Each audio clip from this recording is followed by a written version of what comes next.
Hello, everyone. Welcome to this very pertinent conversation around how to make a career in technology. My name is Reena, and we have amongst us Mr. Ravi Variar, India Chief Technology Officer, Morningstar. Mr. Variar is a technology veteran with over 30 years of experience working with IBM, AIC, Whitman Hart, Citicorp, Accenture Services, Goldman Sachs, and now Morningstar. Thank you, sir, for joining us. Before I hand over the floor to sir, a small request to all the participants to put in your questions in the Q&A section. We will request Mr. Warrior to address them during the course of the session or towards the end. Thank you. Over to you, sir. Thank you, Rina. It certainly feels a little old when you are addressed as a sir. But at the same time, I am 54 years old, so it's been a long journey. And this is just a glimpse to share a few things and a few thoughts around career in technology and some philosophical things as well. So, what I'll do is first introduce a little bit of Morningstar to build that context around the different things that are happening from a technology perspective. And then that'll make it a little more concrete because many a times when you talk about careers, when you talk about levels as you're growing, the compensation that you're making for it, and so on and so forth, it becomes a lot more philosophical. So, just to keep it concrete, I'd like to take it that way. Rina can interrupt me at any point in time. Let's make it interactive because it's. I would like to discuss with you all in terms of what you would like to know versus really what all I have to say, and that's a lot more important as well. So please ask anytime, whatever you feel like, and I'll do my best to respond on to that. I'll share my screen. There's one hitch on the video sound. We tried to test it this morning, but it doesn't seem to be going through the system. I'll do the voiceover to the best as I can and reduce maybe the duration of the videos, and we can continue on our discussion. Okay, here we go. Let me share my screen. All right, I hope you guys can see the screen. So since I'm looking at the presentation, Rima, you will have to provide me with any feedback. That'd be fine. So we're good. With the All right, fine, thanks.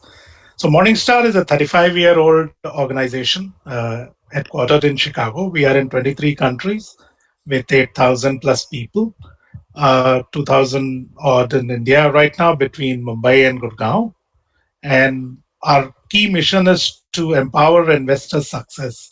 It's an independent organization, and empowering investor success mission is delivered to a flow of financial data and then presenting it in a certain way that the investor gets a very transparent information related to the different types of financial services that they would like to participate in.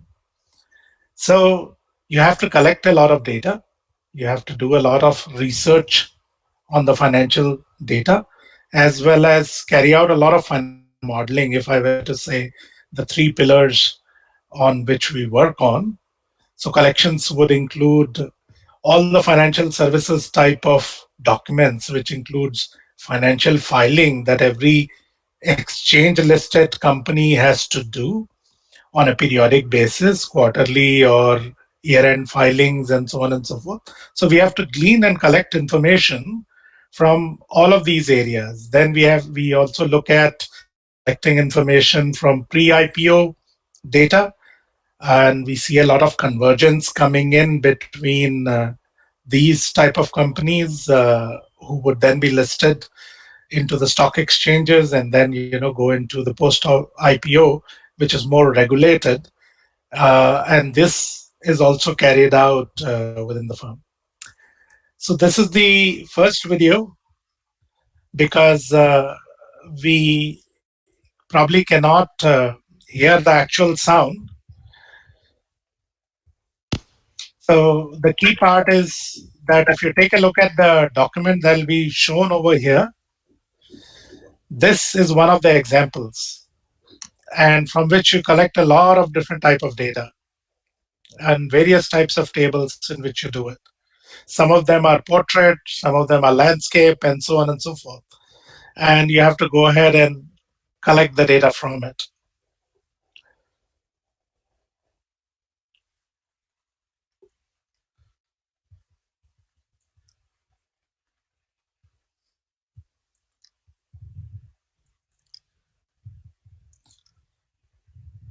So this is an important piece, that how you collect and collate this kind of data to train the models.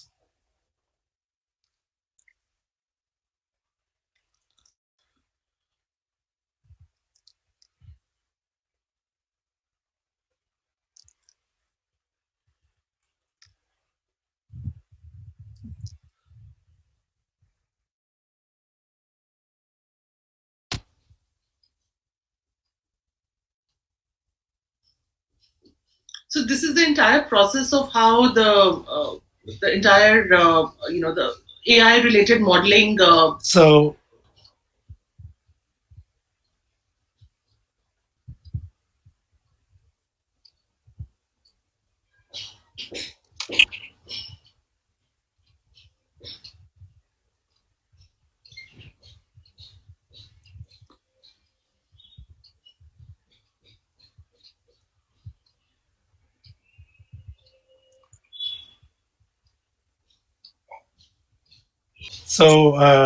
I need some help over here.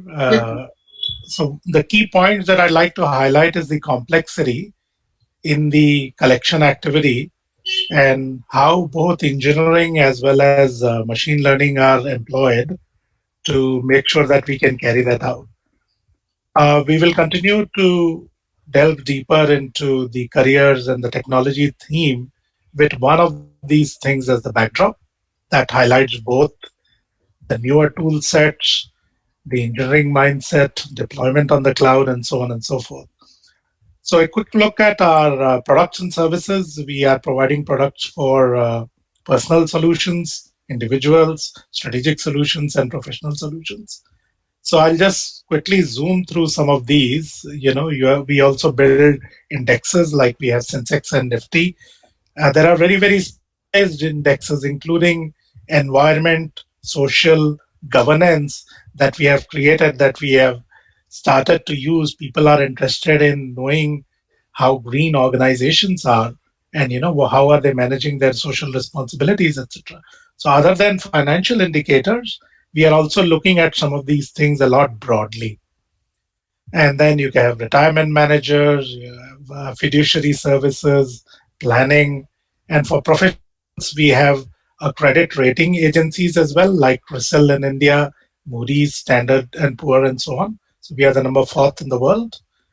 We have Direct as a platform for professionals that provide all of these type of solutions.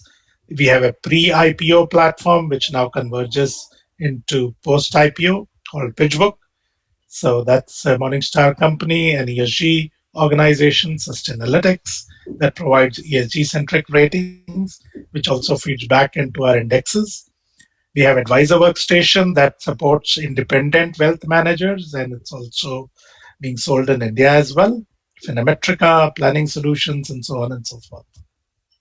So I can go on. It's really a diverse set of tools and products that we sell in the market. But if you go back and look at the three pillars, a whole suite of data is collected, and it's a continuous process across the world. And this data is then analyzed, more research is added onto it, and then you carry out a lot of financial modeling, risk analysis, and so on and so forth, and provide it to the users in a very succinct manner. So, with that backdrop, let's move into technology trends. And I've taken these trends from Gartner, and to quite an extent, these will be applicable at least for the next decade. And in the 2020s, these will be quite important for all of us. So, In some ways, a lot of the pieces, as technology is changing and improving, a lot of the things are getting automated. We are beginning to call it hyper automation in the industry. And this, I'm not really too sure who would have coined this term, but primarily, whatever that can be automated is being looked at, how do we automate it? And GPT-3, which is another generative program that has come out, they are also trying to figure out, can we do code generation in an automated manner so that we provide some specific inputs to it and you get an output of code. Now, code generation has also been a theme all along. People who have worked in JavaScript would have seen template based code generation earlier on with templates like velocity and so on and so forth. So nothing new. Now we are trying to figure out if machines can generate the codes as well. Multi experience has become quite important. See, when I started out, we were writing the programs to be run typically by IT department. And in this case, what would happen is you would write payroll programs and some programs that need to be executed, typically in COBOL or some other language. And the IT department would run these reports, take the printouts, and give it to the business counterparts who would look at the printouts and carry their analysis and get back. Then we started to write programs for end users directly. They had a graphical user interface or a blue screen interface. They would work on it and they would run the program and they would get an output and work through that. The next stage with the internet came that instead of the business users, you began to write program for end user community. And at this point of time, the thing that changed was the amount of training or the training time that you were able to provide to an end user is pretty much down to zero. Because now you sell a phone or an app, you need to make sure that it's designed for an experience in such a manner that people begin to explore and learn and experience the app in different ways.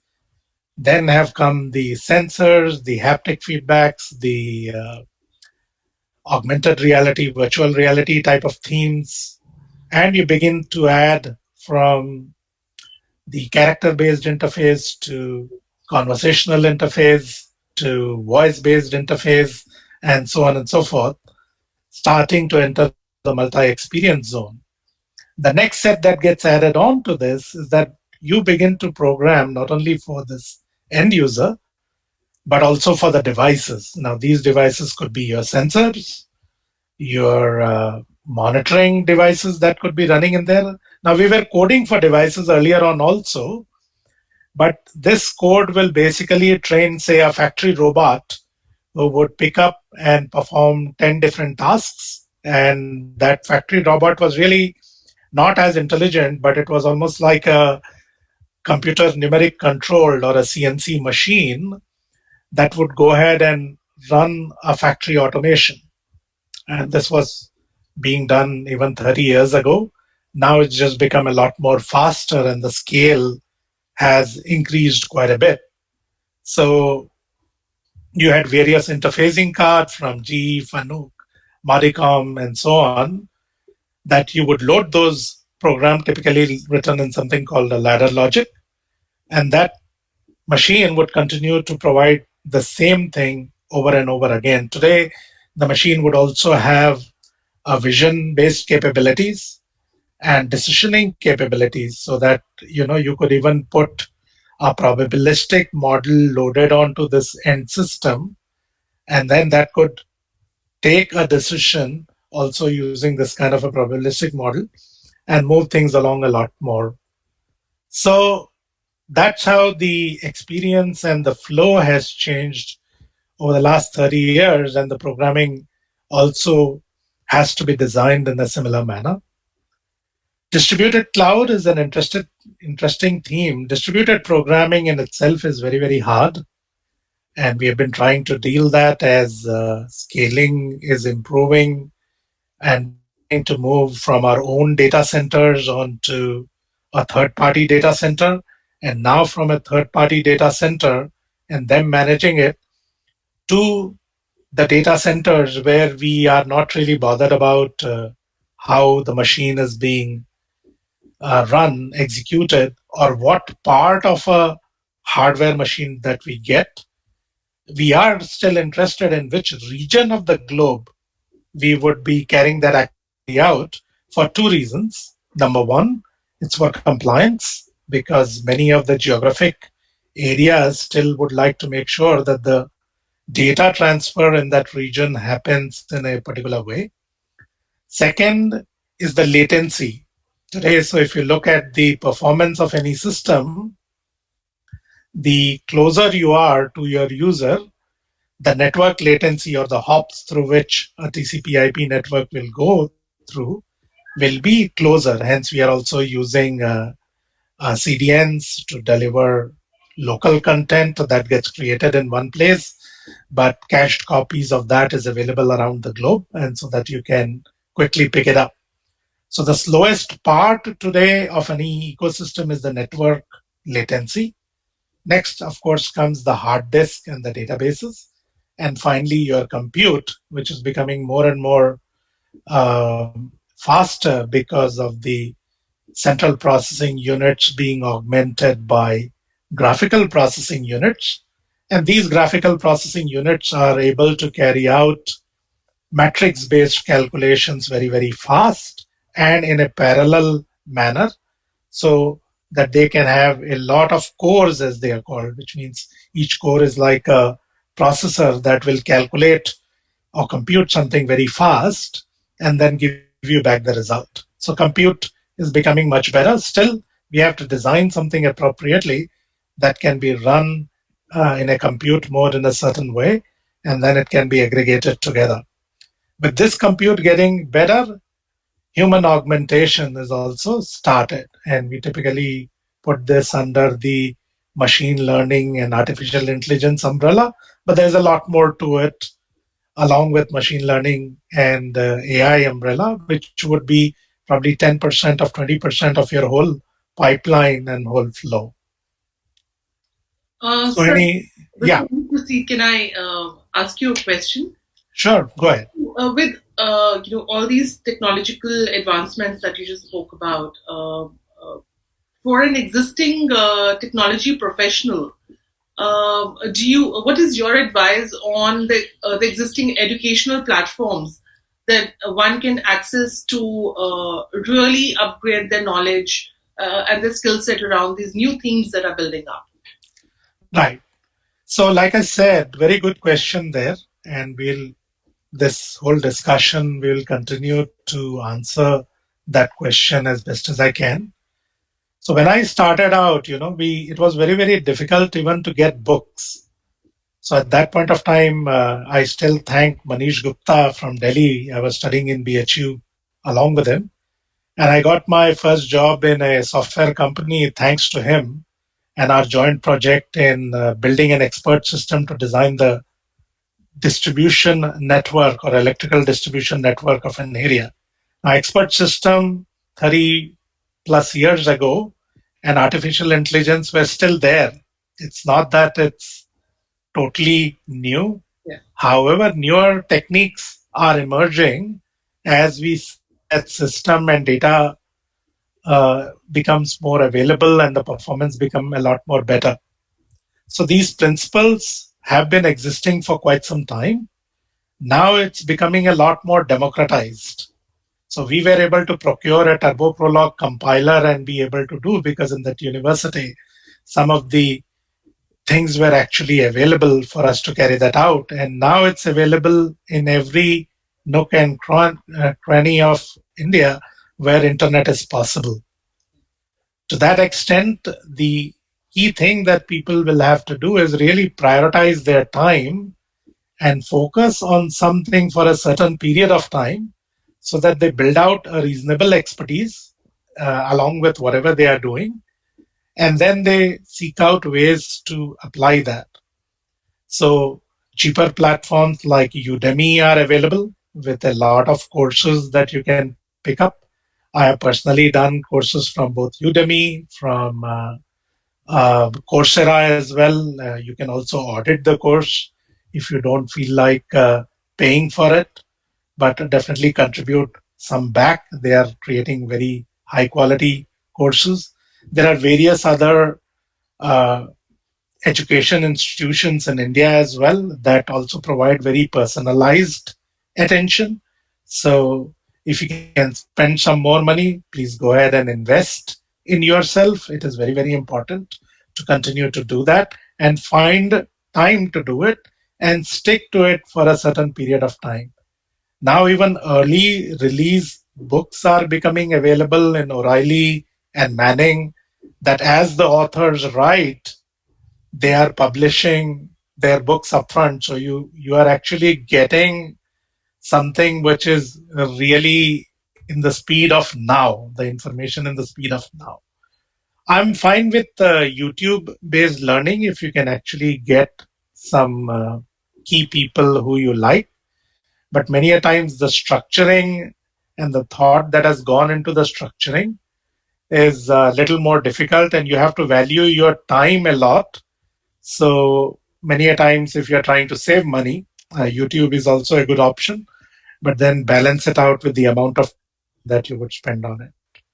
Thank Does you. that help, Rina? Yeah, yeah. Thank you. All right. So let's continue on. So hyper automation themes is very, very wide. So I'll show you some areas and the automation that we are putting around it and what you could do to build your foundations on it. So RPA is a theme that has been going on across. It'll be here to stay. And please be careful about the hype that many a times this industry is known to develop. Like RPA will solve all your problems, AI will solve all your problems, blockchain will solve all your problems, and so on. See, each of these pieces are some units that definitely help, but you have to do it in the right manner. So there needs to be some understanding of the process, and then where exactly the automation will give you the biggest benefit. I mean, you cannot automate everything. You need to be cognizant of the amount of effort you will need to learn, perform the automation, and maintain it as changes are going through, and then build it out. But clearly, we've been using Pega earlier on. UiPath is a good one. You can also do some automation with testing tools. Some of these automation areas I would still like to bring in, which is the automation on the end-to-end development side. So today you will begin to hear automation through DevOps and automation through DevSec and Ops.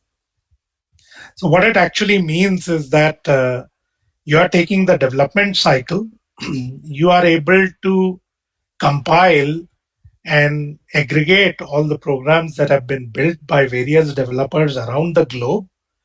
You write unit test cases and automated test cases up front so that this can be compiled properly using an automated tool like Jenkins coming through your version control system.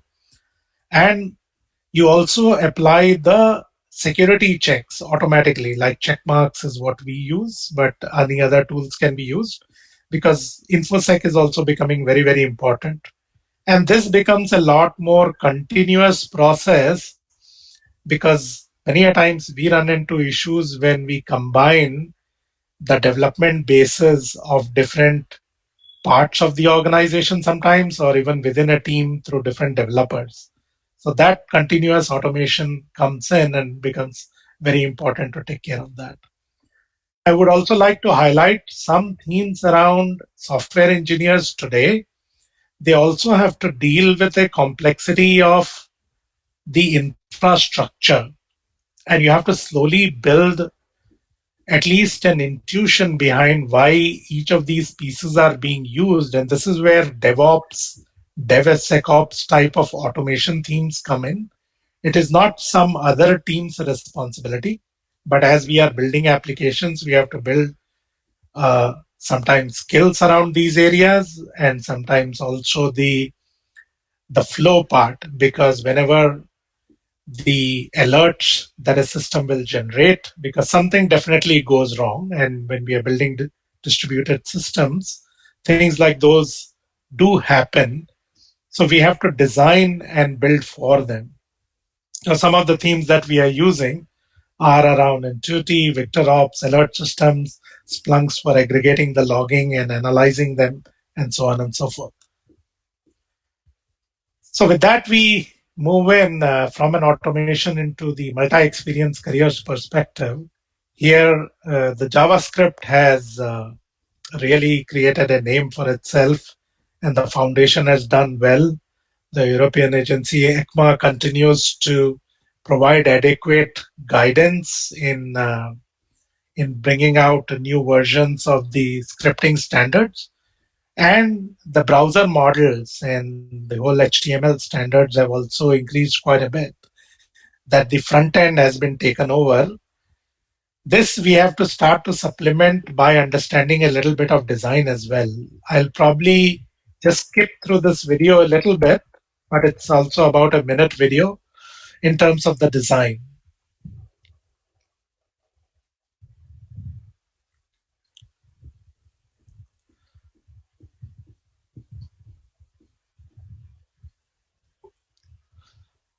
So Rina, you can't hear the sound, right? No, I can't. Okay, that's a little unfortunate, but And we would have loved to hear fine. it. Oh. We go through that without sound for now.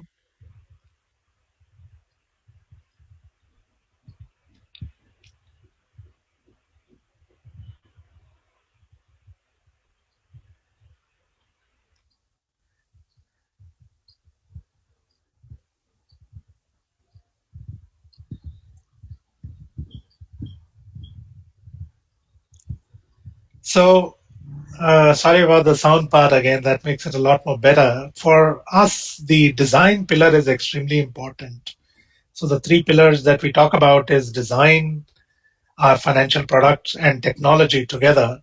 Because at the end of the day, all of this information needs to be presented in a very succinct manner so that even someone who's not that well versed in the domain can make sense of all the data that is being thrown at them.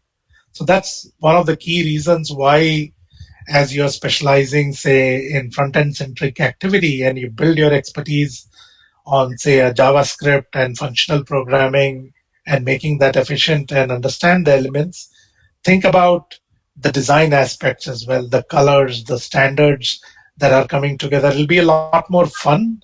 And then you can build out your system. You can go and take a look at design.morningstar.com and pick up some themes there as well. So we have put some themes together on HoloLens as well to figure out how spatial is going to work out. But so far, I still have a little bit of a difficulty in seeing that I'll do some work with something actually sitting on my head. But the themes are improving. It actually gives us a lot bigger real estate to work with, and it still has to evolve to quite some extent before it becomes a more sort of a steady state usage, if you will. And mobile, of course, we are continuing to use voice and taking pictures of various documents and starting to translate it. So a financial advisor can quickly put a plan together and put something together for their clients. So you will begin to have these various touch points that you have to design for from an experience perspective and the interaction modes and the flow thereof as well. So I'll skip the video there, which was primarily talking about how a financial advisor will take the data automatically through the mobile, create a portfolio, run through various analysis, and do that in a remote mode as well in the work from home environment centric. Now we move on to the distributed computing side and the cloud related area. All the languages still hold good.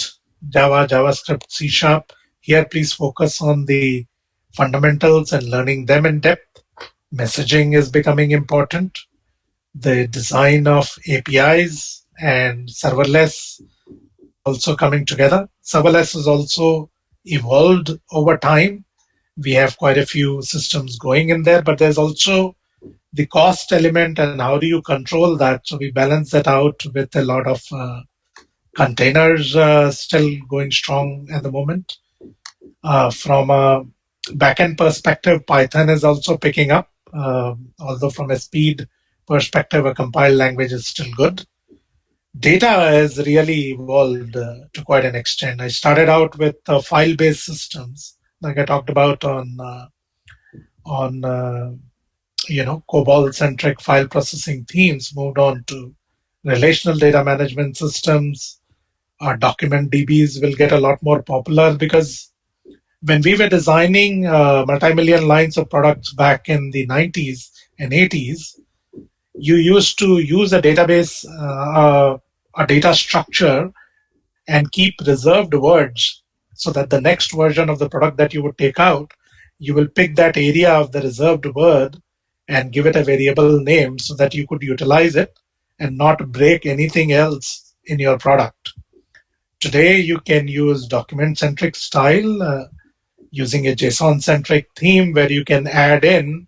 And basically, when you are processing some of those things, it becomes a lot more versatile. Sure. So, transaction processing is going to be here and provide you with the atomicity, consistency, isolation, and durability, the asset themes. That'll be very important for transactions. Document centric themes will come in and they are sort of coming together in terms of transactional integrity. Distributed themes, you will have to look at again your consistency, manage your availability, and really once the distribution partition tolerance, as it's called, comes in, there will be a balance coming in between this CAP theorem as suggested by Brewer and your basic availability and serviceability. So just to call it an acid and a base, they have come up with that. And reporting themes as pre-compute data, still some themes around OLAP type of structures will remain.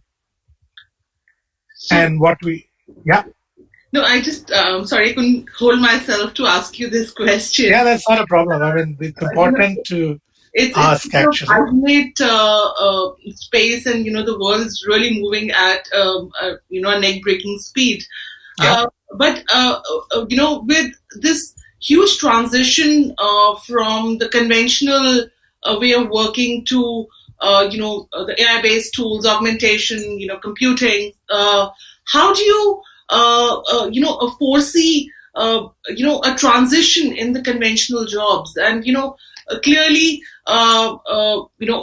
throughout the last 2-3 decades, it's really the conventional way of sales and marketing that have been driving organizations, and now with technology-based tools really being adopted to create a market niche and revenue generation opportunities by organizations. How do you see an overall shift, a transition in the conventional job market, sir? Right. So I will talk about this a little more when I suggest everybody to look at two people who had come and were invited at Morningstar to speak. One was Heather McGowan, and I took a small clip of her video from YouTube as well. But unfortunately, sound will not be there. But I'll show that clip in terms of what actually is changing from a philosophical side of things. The second person is Mark Bonchik, who's Chief Epiphany Officer. Now you see how these titles are also changing. He calls himself the Chief Epiphany Officer from Shift Thinking. So you can search for Shift Thinking as well. And just the mindset of how some of these thought process, they have done years of research and have provided some of these thoughts very, very succinctly. Now to go back to your question and using Heather's framework, when I started out, and to quite an extent, my generation, we learned for a job and we got the job and then we retired. So you learn, you earn, and you retire. And a couple of my batchmates are dead right now. So, and I probably may have maybe a decade to live by the averages. So learn, earn, retire was a common theme, if you will, in my generation time, and I'm continuing to work, so that theme is changing. And you would go through a career ladder, and in this career ladder, you would start from the campus or hired out through some odd jobs even, and then you begin to work your way through. You become a team leader, an associate manager, a manager, senior manager, various other titles, and continue to move up, typically having a longevity in a single organization for a large duration of time, or perhaps a very few organizational changes. And then you would retire, and then you would have a few years of retirements to take things forward. Today, the things have changed to learning, leveraging what you learn, and figuring out how you are going to be, how long you can actually work. So, learn, leverage, and longevity is the three themes that she had put forward. And here you are going to begin to see a lot of zigzag in the careers as well. And this has happened to me as well in the tech career, because I started out a couple of business theme in one of my organizations, which flopped. They were probably ahead of their time. And initially, there was someone who used to report to me, and thankfully he got a position for me because that area of the business did not really materialize, and we still need budgets to continue.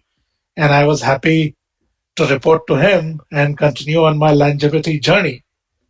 So, a quick advice for all the people in the workforce of today, regardless of where they are, is to make sure that they build an empathy around the organization so that these things will continue to happen more and more.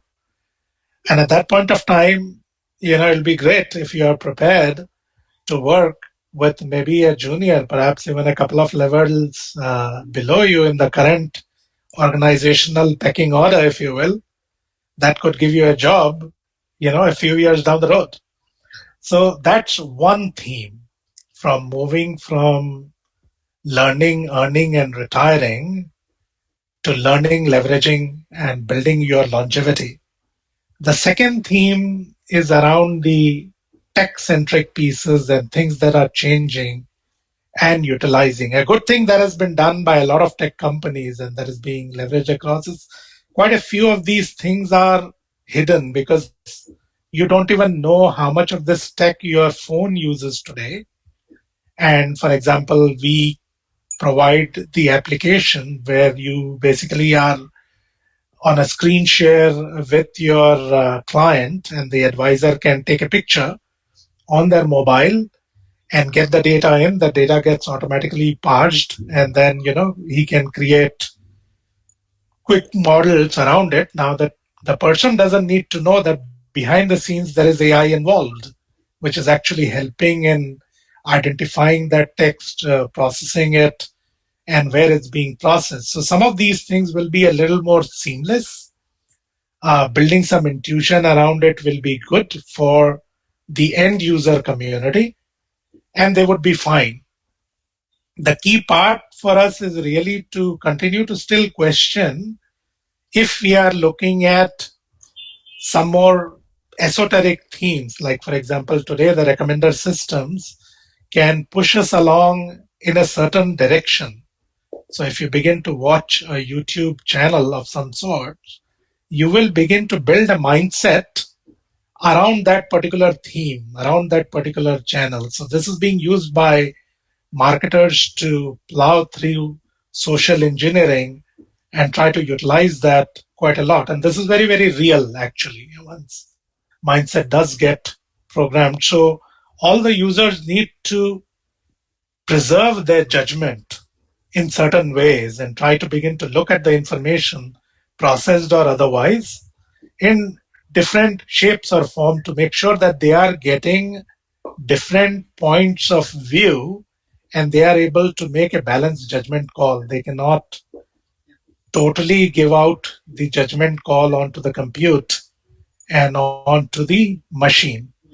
Now, coming back and this is for the user community, the marketers, as you talked about, the decision makers, and decision making is also getting democratized and going down to the lower levels so that different people can actually participate in it, and you don't have to go all the way up to CEO to get a decision made. This has to happen at the edge, but the judgment preservation needs to be something that as a culture in the organizations and society as a whole, we need to preserve.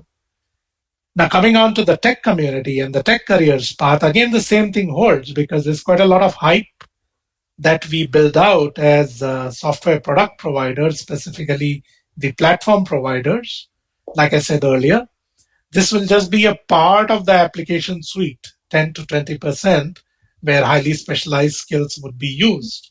But when you look at training companies and advertisements, you will see, quite a lot of hype. And initially, of course, the salaries are relatively higher, but then over time, the things keep moving on. So we'll talk about a little more on, the different skills that you need to continue to develop, and then continue to see, how many of those skills are more perishable than others, and how many of the skills will continue to remain durable for you, and then how many of the skills could be transferable from one element to the other that you take up and continue to apply and move on. I know a very long answer sitting at distributed computing and cloud, but this is sort of the philosophical side of it. Yes. And true that completely. Thank you. Okay. So how are we doing with time? 10:45. So we have 15 minutes left. No problem. And even if the contents does not get complete and so on, it's perfectly all right. It's important that the sound bites and themes that people really want to know about, we cover that. Okay, so let's continue on. So distributed cloud, which is on premise in our offices, the themes are coming in. So cloud is actually moving in to the office. It's similar to saying Amazon went fully online, and now Amazon is also opening stores so that people can go out and do their purchases. So that's called the outpost that we are working on within our own data centers. And this is again important for compliance and the first step move. We are building huge data lakes, as we call it, for both structured and unstructured data. And this is being done on the Amazon's S3 platform with lake formation and various other tooling. So it's not as straightforward because there is multiple sets of entitlements that is required. We need to take care of performance in an appropriate way. The taxonomy has to be in such a manner that both business as well as our tech, and then how do we open this up for the clients. The analytics platform is very, very important. So here again, from a platform perspective, now we are moving in from product stacks that are going to be with features which we build and then go ahead and provide to our end users and investors, if you will, to beginning to let them create their own future features in our platforms. And that part is starting from 2021. And more or less that is enabled by Jupyter Hub type of themes and providing more domain-centric languages so that it can be a lot more easier for end users to use it. And if there are power users, they can use a programming language to go ahead and code. There'll be a massive effort for the Excel users to go ahead and learn a few more coding skills so that they can apply that and do a lot more power analysis. For end users, some of these things can also be integrated with Microsoft Teams so that you can utilize that as a chatbot. And the back end, you will actually be running a Jupyter notebook, which will be pre-configured by the power user of the organization. So some of these things are important for everybody to understand. And for software engineers, even more important is to see the architecture behind it and the messaging that goes on to build this compute out, which Kafka engine is being used quite extensively. We are also using Apache Flink for intraday compute as well as both computation in batch as well as the streaming mode, along with container clusters and so on that you would have heard of earlier. Some of the themes that would come out from this space. Human augmentation, again, Python is pretty much still the king of the languages over here, coming out from 30 years. So various libraries, areas, visions, and natural language processing is being used quite extensively, as you saw the document that I showed earlier. And here, we have been trying to build out the technology by training people. We are trying to use that for making our processes more efficient and products as well. We are using generative adversarial networks, as it's called, and you only look once theme. You would have seen some videos where a bounding box is being made once somebody is identified, and this was also used for, say, social distancing. If two human figures are identified by a computer through a camera, then it could alert a police saying that, hey, these two people are very close to each other. You perhaps go ahead and check them out. And this happens through a machine learning program called You Only Look Once, which basically is trained with a lot of figures and then is able to take an image and be able to figure out where that figure exists, which means it carries out a certain level of object detection. That's one part. And then the second part in the image, the object location from the top end corner of the image. So both of these things get carried out. And one of the big challenges we had was in trying to determine data from gridless tables, especially for financial statements. They can come in sometimes with boxes around them, sometimes without boxes around them, with text overlapping. So we had to create our own training data using something called a generative network. And in generative network, primarily what happens is you take this data like a gridless table, you represent it in a minimal form, and then come back and recreate it. So that's where the generative model comes in. The adversarial theme is that you run two machine learning programs pitting against each other. One is generating a fake, and the other one is telling whether it's a fake or not a fake. And both of them are learning from each other. So these two adversaries basically train each other and then try to become more and more perfect. So we use that theme to create more and more training samples of the gridless tables. And then we used OpenCV after appropriate dilation of the text to go ahead and build the grid around it. And this was all done out of India as well, which is what now is happening more and more.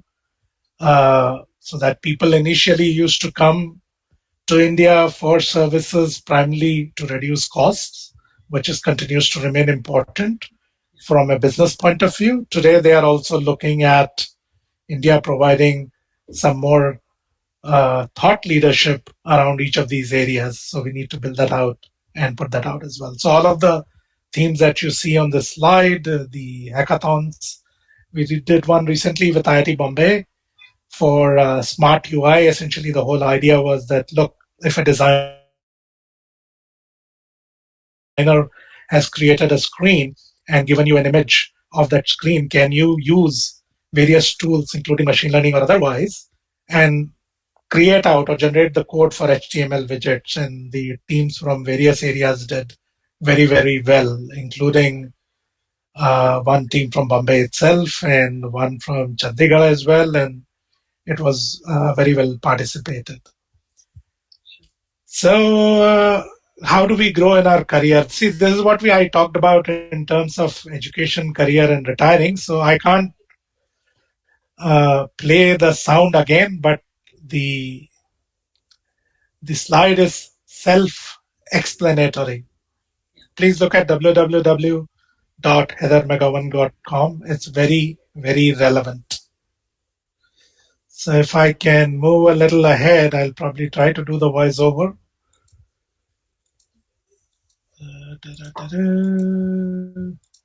So this is the theme around the learning leveraging the learning and the longevity, no matter what area, technology or otherwise, you will be on, as life expectancy moves from 65 plus years to 90 plus years, the remaining engaged and remaining productive for a much longer duration and continuing to learn will be the most important theme for us.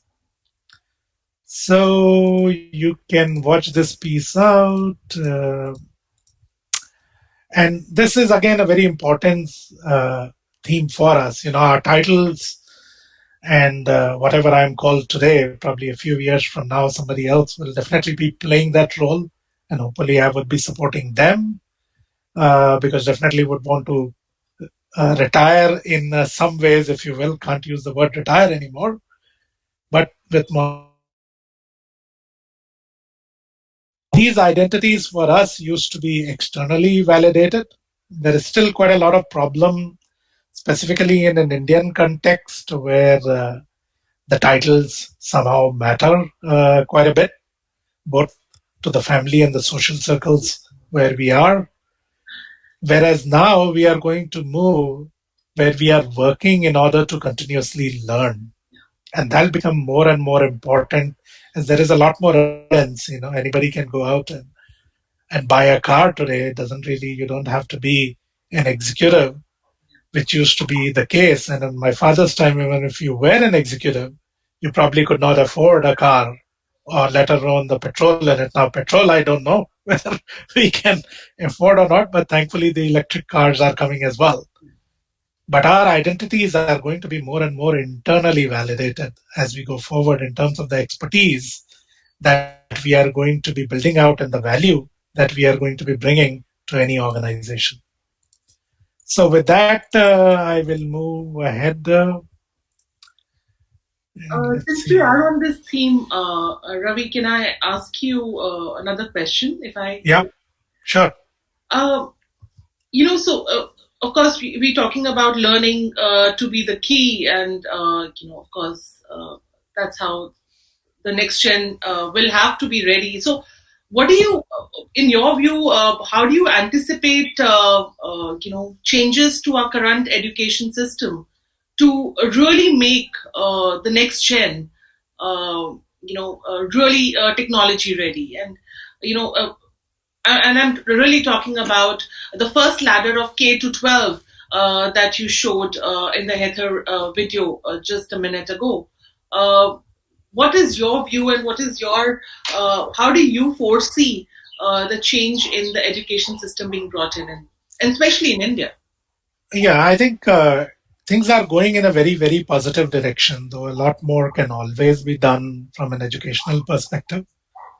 Uh, in an Indian context, I feel, and there's a very personal opinion not linked to, any organization. I think one thing we really have to do is take a look back at our heritage a little more.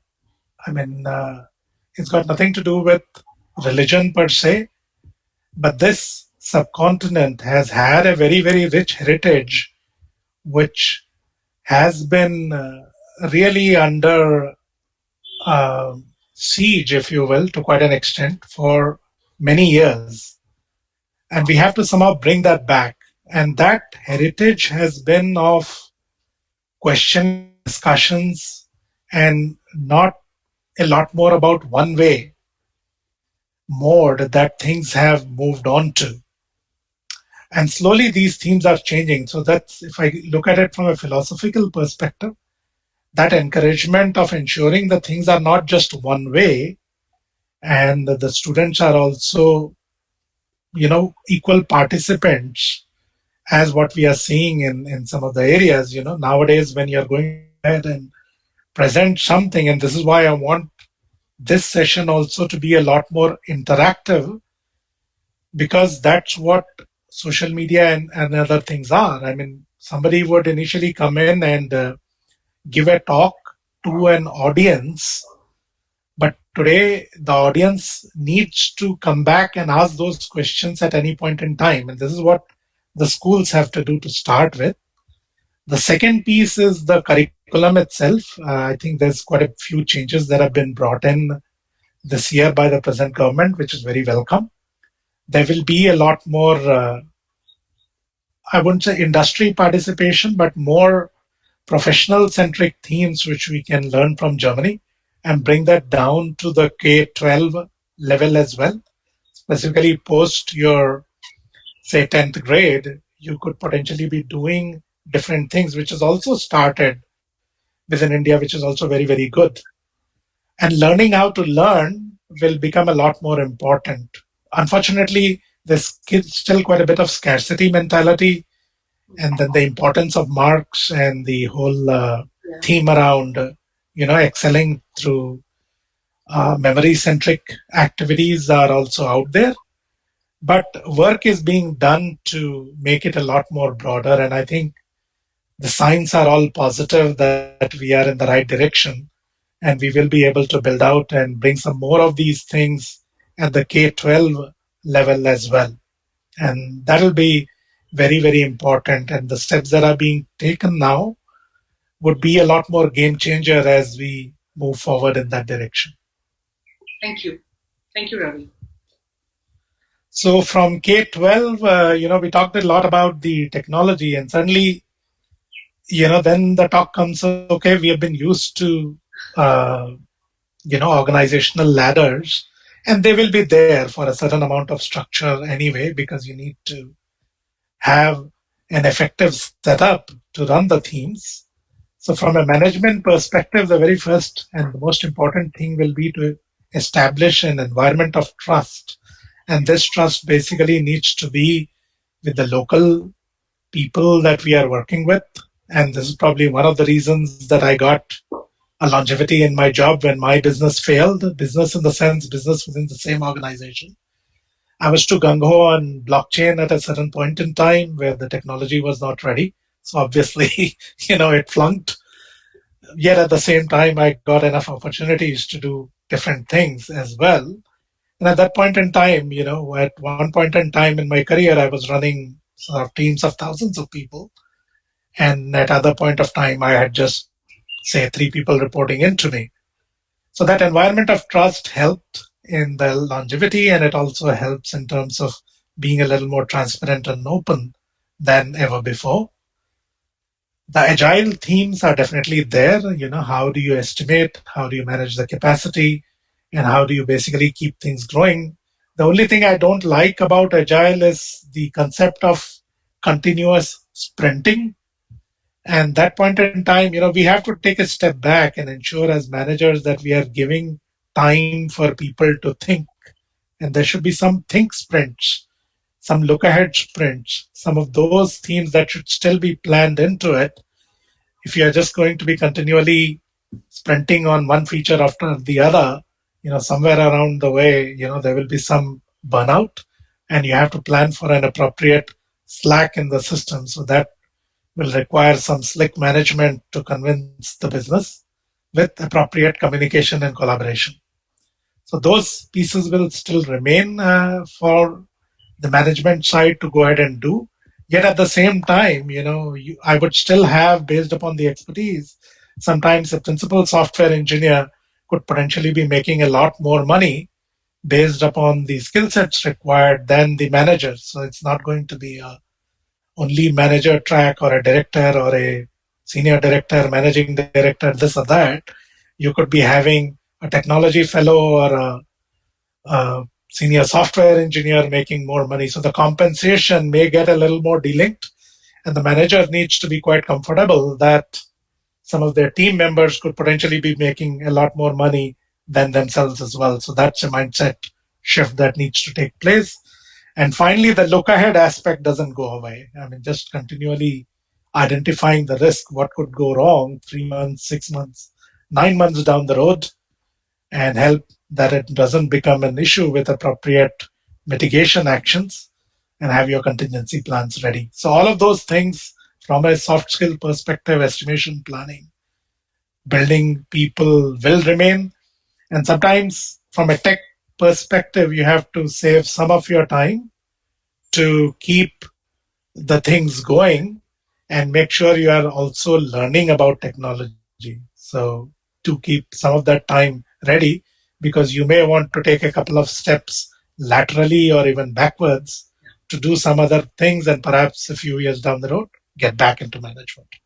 No, no, absolutely, Ravi. I think what you say is absolutely true. I think learning is a continuous process, and there is a paradigm shift in the way the workforce is. Especially after COVID, I think it's really a transition that we see, and I think we have so much to learn from you, and we could go on and on, Ravi, but the clock's ticked, and I think we've really overshot our time. If I may, if you have any concluding remarks, I would request you to. Yeah, I'll close it out in a couple of minutes. Thanks. So basically, I already talked about looking at your skills which could be obsolete in a shorter period of time. What could be durable themes like, and this is where what we are learning in our schools and colleges are still very important because they are teaching us principles, and we have to encourage the students to learn those principles properly as well. And those principles will be applied to the latest language or latest gizmo that you learn, which will probably go away, but those durable skills will remain, and transferable skills like management and so on. And finally, I'd like to close with thinking about abundance, having a lot more fun, and enjoying the ride. And I'll play this video along with it that we did as well, which is another couple of minutes. So here we partnered with AWS and did a global event for Deep Racer, and people need to do some of these things as well. So you can see reinforcement learning was applied for this, and this is in our Vashi office. We took a conference room and converted into a racing track. So the cars were tuned and they were, things were built out, and the same things can be applicable in various areas. Thank you. Okay. So it is really interesting. Seems like a lot of fun. Yeah, so we should have a lot more of that as well. Yeah, absolutely. All right, so that's about it. Sorry, it overshot by about 6 minutes. No worries, Ravi. I wish we could continue. It was extremely insightful session. I learned a lot. I'm sure all our participants also have a lot of takeaways from your session. Really, extremely thankful for your time. Appreciate you taking out time and sharing your experience. And we would request if you could share your email ID for any participant who wants to reach out to you for any further questions. If that's a perfect mode of reaching out. Alternatively, we can reach out to you on your LinkedIn. So yeah, LinkedIn would be a lot better because, as we can see, some of the emails get filtered out. Sure. Thank you so much, Ravi. God bless. Have a great day. Thank you. Thank you to all the attendees. We really, I hope you had a lot of fun in this last 1 hour as Ravi took us on this ride, the technology ride into future. So thank you. God bless. Thanks.